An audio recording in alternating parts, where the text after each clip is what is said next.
Howdy, howdy, howdy. Okay. Previously on Homestuck, we got psyched out. Nobody got psyched out. It's been like some time now, and a lot of people already know what happens with this dude. Look at them sunglasses and that Snoop Dogg. Look at that Snoop Dogg dog. But first things first, the last time I was recording these things, for whatever reason, I had the microphone sideways because I thought, hey, if it's sideways, it'll catch my talkity talk better, right? Wrong. It did not catch my talkity talk better. It in fact was shit. So, speaking of shit, time to read about Dave Strider. Yeah. Why is this still visible? It's not supposed to be. Anyway. There's this really cool dude, okay? He's standing around being all chill like cool dudes are known to do. Wait, I forgot to take off my visibilities. Like cool dudes are known to do sometimes. A cool dude like this probably has a really cool name, but he probably wouldn't just tell you what it was if you asked. He'd be way too busy for that, busy being totally sweet. But you could always try to guess his name, and if you were right, he might nod ever so slightly. That's a cool dude's way of letting you know there might just be hope for you yet. Let's enter that name. Oh, there it goes. Insufferable. This guy doesn't have time for this sort of bullshit. Try again. The name is Dave Strider. Shing. Now let's look around his house like creepers. Your name is Dave. It is an unseasonably warm April day. What a coincidence! It's hot as balls this day in August. Oh man, we get along. Me and Dave. No, we don't. My sunglasses aren't even in here, and they have never been on Ben Stiller's face. Your bedroom window is open to let in some air, and your fan is cranked. Arguably, even more cranked would be your fly beats, which brings us to your variety of interests. A cool dude like you is sure to have plenty. You have a penchant for spinning out unbelievably ill jams with your turntables and mixing gear. You like to rave about bands no one's ever heard of but you fucking hipster. You collect weird dead things preserved in various ways. You're an amateur photographer and operate your own makeshift darkroom. You maintain a number of ironically humorous blogs, websites, and social networking profiles. And if the inspiration strikes, you won't hesitate to drop some fat rhymes on a mofo and represent. What will you do? Oh my god. Okay. Quickly retrieve arms from cinder blocks. That's not where arms would be. Nah. Get the damn beta and save your friend's life. This notion strikes you as nonsensical. You can't imagine how a video game could save someone's life, and in any case, you're quite sure no one you know is in any danger. Anyway, these are your copies of the beta you received in the mail recently. You've labeled them with your name in bold red print, to distinguish them from your bro's copies who labeled his in kind. Neither of you really gives a shit about this game, or has any intention of playing it, but you'll be damned if you'll let that get in the way of your campaign of one-upmanship. Dave, bleat like a goat and piss on your turntable. You would never consider allowing any fluid even remotely resembling urine to touch your beloved turntables. That would risk breaking them, in a world without the gift of your godly science just doesn't sound like a place you want any part of. While you're at it, you might as well wipe out human civilization with a meteor or something ridiculous like that, which will probably never happen. That sort of thing only happens in stupid idiot movies for stupid idiots. You will, however, contemplate bleeding like a goat for ironically humorous purposes at a later date. Does he ever do that? I don't know if he ever does that. Examine the closet! This is your closet. This is where you keep a lot of your crap. Like that box! And that bottle of... What is that? Is that... Let's check the blue box. Dun dun. Ben Stiller! This is the package that your friend John Egbert sent you for your 13th birthday a little while ago. It now contains nothing except a note and a certificate of authenticity, vouching for the genuine Hollywood memorabilia which the box originally contained, and which you are now wearing to be ironic, but also to be incredibly cool in a way somehow intangibly related to the ironic nature of this accessory. You find it sort of exasperating to explain these subtleties to people. The box also included a signed photo of Ben Stiller, which now proudly hangs above your closet. Proudly and ironically. That's important. Take the box! You capture log the box through your hash map fetch modus. Your modus's current hash function resolves the index by valuing each consonant at 2 and each vowel, I haven't said that in a while, at 1. The total is divided by your number of cards and the remainder is the index. Box 2125. 5% 10 5. Okay. The box is capture logged in card 5. Let's examine that bottle in your closet. Oh, hell yes. It's an unopened container of apple juice. You thought you were all out. It's like fucking Christmas up in here. This is so great. You've got to tell John about this immediately. He'll be so excited. Let's take that shit. Apple face! You capture log the juice in the card 721121110-7. Access Pester Chum and Pester John. In addition to letting your buddy know about this outstanding juice windfall, you figure you'll wish him a happy birthday while you're at it. In your own cool, sort of roundabout way, of course. Good thing you looked at that box he sent you, or you might have forgotten. You also might as well ask him about that beta. The kid's been harboring about it for weeks. It would be cool if it came on his birthday. He'd be one happy camper. We seem to have gone back in time. Hey look, complete bullshit. Just like the ill beats. Beep.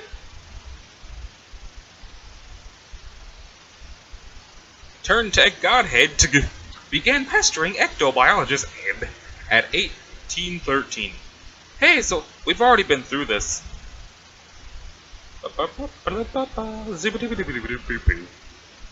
Go online and view sites indicative of your interest. You open the Hephaestus web browser and direct it to your ironically maintained blog where you post monthly satirical reviews of Game Bro magazine. Your latest post is a review of the March issue. Ah jeez, let's check out that review. Game Bro! Frito-Lay Grand Snack, fuck yeah! Spicy, was it grape chili? I don't even know what most of this shit is. I do see some Pringles though. What is that? Rider Crazers? Pizza Cravers? Did these things exist? What the fuck? Anyway, you've been meaning to write a review for the latest issue too, but you've been sort of dodging it. Dogging it. Something about the game they're reviewing just doesn't strike you as ripe for satirical purposes. In a new tab, you open another one of your sites, a webcomic ironically maintained through a satirical cipher vaguely similar to that of your blog. It's called Sweet Bro and Hella Jeff. You have legions of devoted fans, most of whom are totally convinced of your creative persona's sincerity, which is just how you like it. Let's check that shit out too. Good God. I can't wait to be a useless piece of shit all day and play these games. Fuck falling down all these stairs. I warned you about the stairs, bro. I told you, dog. It keeps happening. I told you, man. I told you about the stairs. Oh, God. This website's hurting my soul. I can't tell how many of these things are actual advertisements.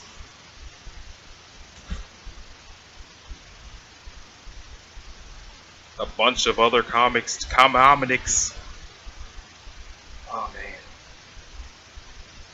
How far? Tony Hawk, what happened to you, man? Let's see. I wonder what the most recent comic is. Newest comic. What the fuck? What the fuck? What is this? What is this? Okay, so let's get the hell out of here. Okay. Check the latest page of the Midnight Crew. You figure as long as you're chilling at your computer, you might as well see how the new Mispa story is going. You haven't looked at it in a while? Midnight Crew. Oh, we're going to do this? Alright. You are members of a sinister gang called the Midnight Crew. Your nefarious plots are serpentine in complexity. Your schemes convoluted. You are planning a heist in your underground hideout. What will you do? You use Occam's razor on plans and schemes. Is he going to do it? Is he gonna do it? Or is that okay? Spade Slick uses Occam's razor to carve a circular hole into the heist plans, freeing it from the knife. You wonder what moron would jam the knife so hard into the table in the first place. Climb ladder and exit hideout. Implement nefarious plots. Oh, he's actually doing it. You push against the manhole cover, but it seems some unbelievable jackass has parked your getaway van on top of it. A familiar feeling stirs. That feeling is overwhelming, soul-blackening rage! It's the sort of rage that'll make a man feel totally justified in sporting an unnecessary, elaborate assortment of fancy blades. Skip ahead 100 pages or so. You don't remember where you last left off, so you jump way ahead. You always forget to save your place in the story, right? So do I! It looks like tempers have become short in this pressure cooker already. You speculate that the tipping point may have been an ill-advised motion for a game of 52 Peka. Save your place and read it later. Hey, a blender! Through the wall. Even though the adventure began recently, it's already over 3,000 pages long. You just don't have time for this bullshit. You'll catch up later. Okay. Besides, it looks like someone's pestering you. You're pretty sure you know who it is. Let's answer your chum! Fuck it. In some cultures, the persistent refusal of a lady's invitation to play a game with her would be a sign of wanton disrespect. Either that, or flagrant homosexuality. What? Oh, no. Look, I'm busy, okay? I've got a lot of shit on my plate. I'm sort of a big deal, okay? I know, sometimes I wonder how you ever are allowed to pay for meals in restaurants. It must be hard to keep a low profile when you're always overhearing odd voices whisper, "It's that guy who has a blog!" Seriously, dudes be worshipping me left and right. I can't hardly walk down the street without stepping over torsos of the prostate. See now, do prostates have torsos? Because the torsos... Anyway. Navigating the urban landscape, I'm pretty sure, is difficult enough without an obstacle course of differential flesh and skyward acids. Perhaps adapting the art of parkour to your unique environment would help? Yeah, I mean, damn, like, there's this scruffy little shit at my feet, an orphan or something, I don't know, lays flesh on the pavement. I'm like, dude, you listening for a stampede or buffalo or something? He braves a look at me and then gives my shoe a little kiss and scurries the fuck off. Heavy is the crown. Yeah, not kicking Oliver Twist in the fucking face every day is my gift to the world, I guess. Breathtaking magnanimity. Whatever. Fuck. Okay, let me say it in spaces. Magnanimity. Alright. Among other things, I just give and fucking give. Indeed, nary a jewel tumbles from your wish box of daily exploits, which I imagine does not sparkle. Oh, for fuck's sake! You're just lobbying for me to play that dumb game. Baseless accusation! Look, I'm telling you, Egbert is all about that game. He'll play it with you and probably be tickled retarded about it. I know this very well. I cannot hasten his mail's delivery, however. Yeah, I'll hassle him some more about it. And look, how about this? If you ever find yourself in the position where your life depends on me playing that piece of shit game, then I'll play it. Will that make you happy? More than you know. It perfectly mollifies my grief over the demise of chivalry. Oh, man. Rose, what's with these words I can't pronounce for shit? I never use these words. Chivalry. Alright, cool. John, what are you doing? Stop doing nothing! Meanwhile, in the present, in a place where the present may be a concept of dubious merit, John is spacing out. But a vague and forceful thought jolts him to attention. Or maybe it's that bumping sound coming from the other side of the door. What is that? Bump, bump. Bump, bump. Bump, bump. Okay. Question mark? A thick, unpleasant fluid pools from beneath the door. Troubling? Investigate this. Wait a minute. There's a trail of this fluid in the hall leading to your room. Dave, play some hauntingly sick beats. You've had enough of the computer for a while. It feels like you've been messing around on it all week. It's time to get your jam on. You pull up your trusty Ike High McQuick 1000 sampler and prepare to get sick nasty, yo. Let's give it a listen. Oh shit, we get to play the sick nasty beats. It's probably just gonna be sick and nasty though, not at the same time. Okay.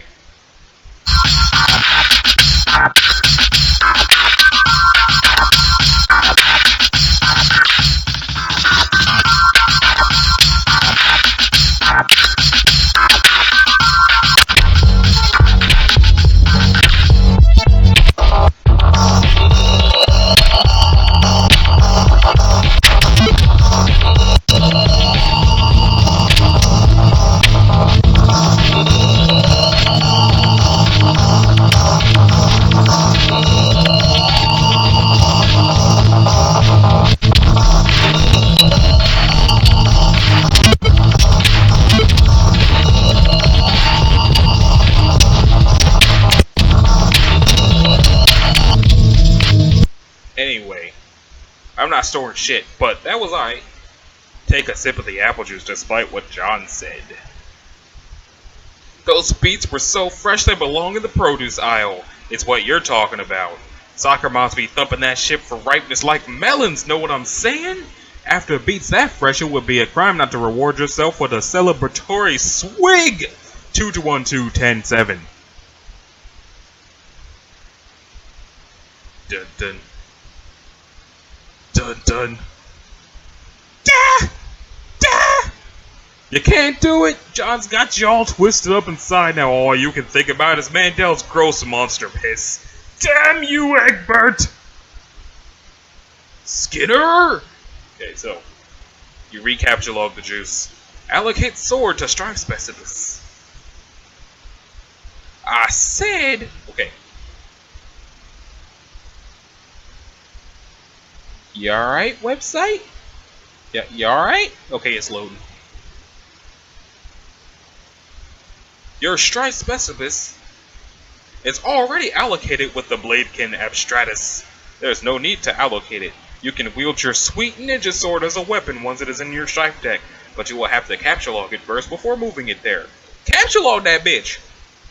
The ninja sword 2-1-2-2-1 plus 2-2-1-2-2 equals 17-10-7 occupies the same card as your juice 2-1-1-2-1-7-10-7, expelling the juice from your Siladex. It splashes all over your turntables and your copies of the beta. Ugh! Get a towel or something, Jesus. You head out to get a towel from the bathroom across the hall.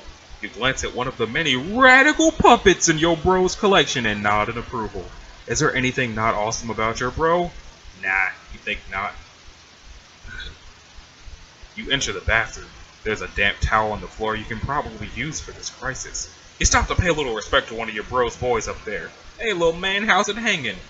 By the arms and legs from the look of it. Capture log damp towel. You take the damp towel 2-1-2-2 plus 2-1-2-1-2 equals 15-10-5, expelling the box 2-1-2-5-10-5. Search the bathroom for something slightly less damp. Nah, you just decide to wring this towel out into the toilet to make it less damp. Now it's just a towel 2-1-2-1-2-8-10-8. Take towel. You take the towel and grab the box again while you're at it. Now let's clean up that juice! Okay. You clean 2-2-1-1-2-8 up the juice with the towel and hang the damp beta envelopes on your line to dry off. Should I say envelopes or envelopes? Because, I don't know, I say envelopes. Wind! Hipster! Fan! In the breeze of the fan, the betas jostle near the open window. This arrangement's a little disconcerting. If they fell out, it sure would be a stupid way to lose them. Turn off the fan. Click. The crisis is easily averted. You can't imagine it will ever resurface later in any way, shape, or form. That beta is as good as yours forever. You should probably go pester Egbert again. You wonder if he found the beta yet. You also might chat about your respective Silodexes and fetch modi if the topic happens to come up.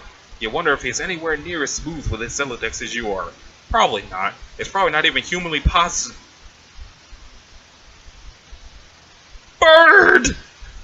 Suddenly, a rambunctious crow flies in the open window and snatches the beta pocket to make a nest with. Or maybe just for the sake of being a brainless, feathery asshole. You yell at the bird.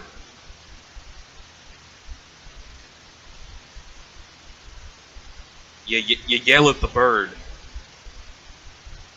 Stop! 22127. Sword flies across the room. You accidentally launch your ninja sword. Everything goes flying out the window, dead bird and all.